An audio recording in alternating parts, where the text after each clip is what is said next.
Hello there, my name is Cedric Hohnstadt. I own an illustration studio and I want to welcome you to my webinar, Be Your Own Boss, Freelancing Tips and Tricks. I've spent a lot of time putting this together. I hope it'll be helpful for you.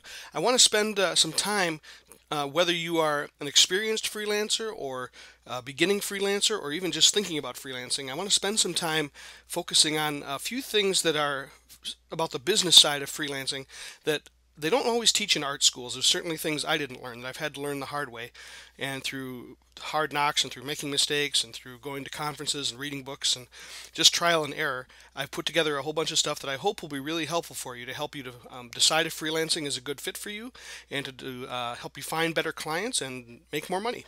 So let's dive in. First, real quickly, I want to cover some of the topics we're going to talk about, and then we'll get started. I'll tell you a little bit about myself and my background. Then I want to look at the question of, are you cut out for freelancing? Because freelancing is not for everyone.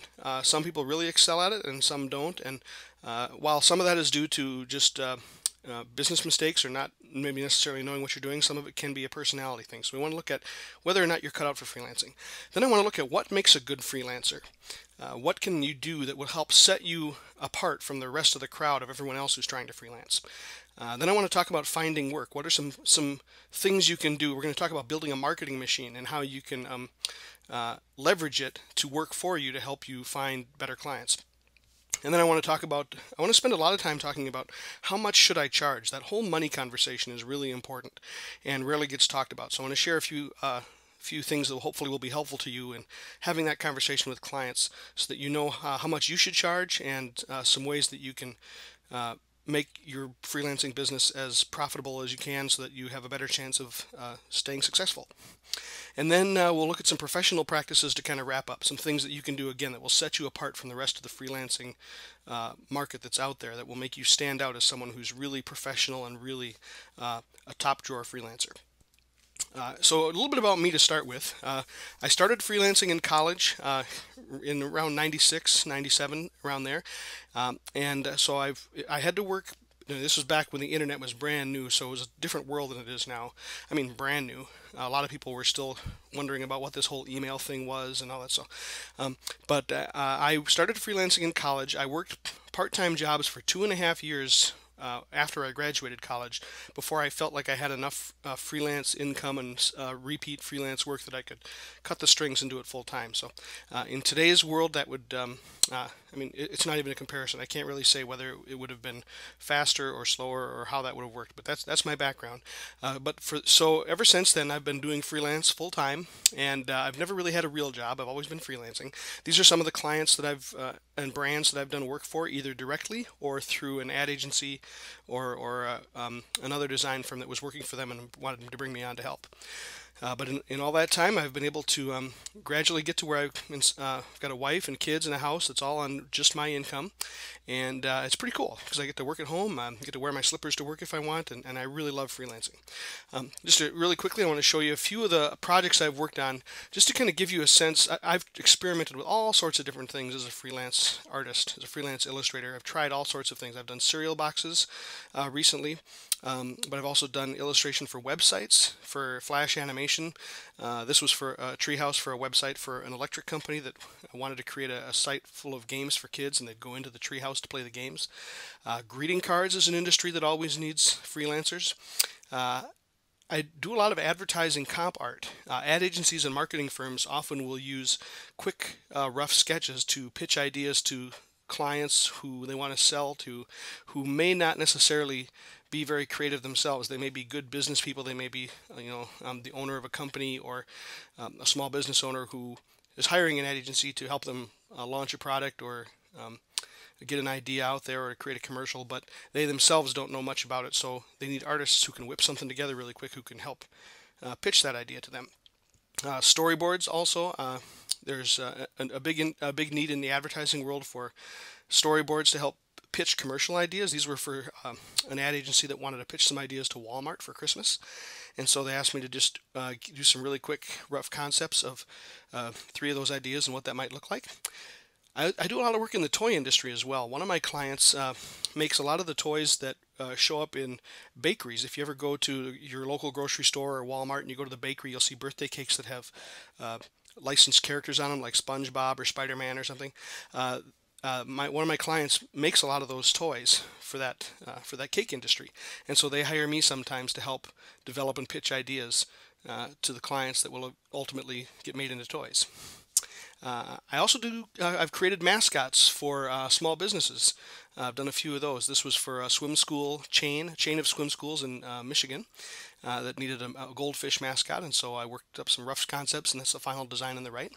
I've also sometimes I get asked to just take an existing product, which, like in this case, was Kikkoman soy sauce, and slap some eyes and a face on it, and make it into a character. And so I try to always go kind of beyond that and give it a little more personality and life if I can. I do work occasionally in the animation industry. I've done costumes and props and characters for Big Idea, the company that does VeggieTales. I've done animation for a series recently called What's in the Bible that was created by Phil Vischer, who's the creator of VeggieTales. And I've done some animation and character design work for that as well. I've even done animation for Hasbro, the toy company. Worked with a agency that was hired to do part of their website, and they needed a whole bunch of clips of Mr. Potato Head animated, and so they came to me, and I hired a few other freelance animators, and we all got together and we did this project that animated Mr. Potato Head. So that was pretty cool. And I even do courtroom sketching for a local station here. I live in Minneapolis, and a couple times a year there'll be a big newsworthy trial, and so I'll often get hired to go up to the courthouse and sketch for a day or two. And so the reason I show you all these is mainly to just kind of give you a sense that there is a ton of need out there for artwork to be done.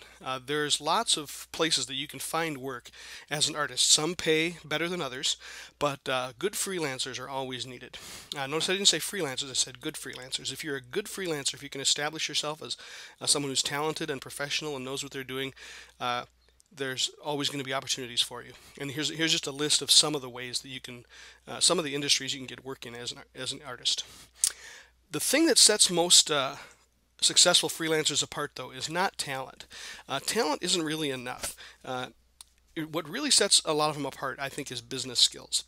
You can. I've known some artists who are phenomenal artists who draw way better than I ever could, and it's just amazing to see them work, and it just seems to flow right out of their pencil. They just do this amazing work, but they're not very good business people, and they don't know how to market themselves, and they don't know how to talk to clients about money, and as a result, they wind up sometimes working part-time or full-time jobs that are not even in the artistic industry, which is really sad.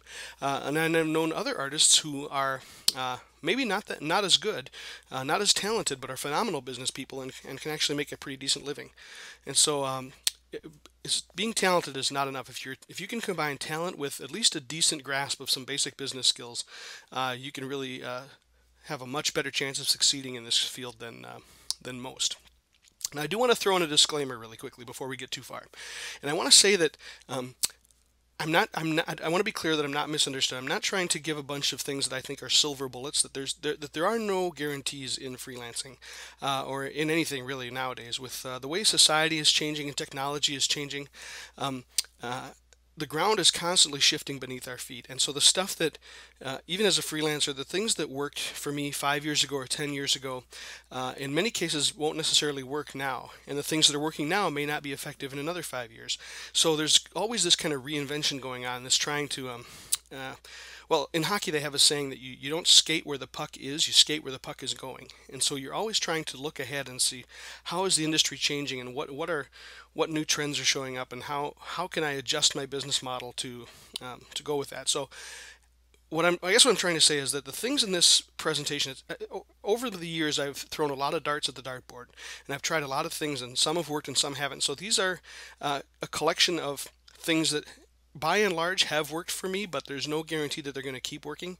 And so I just want to put that disclaimer out there that, and also I want to say that every industry, whether you're working in the advertising industry or you want to do children's books or comics or animation, every industry has its own rules. It has its own levels of pricing. So what you may get paid a different price in one industry for the same piece of art than you would in another.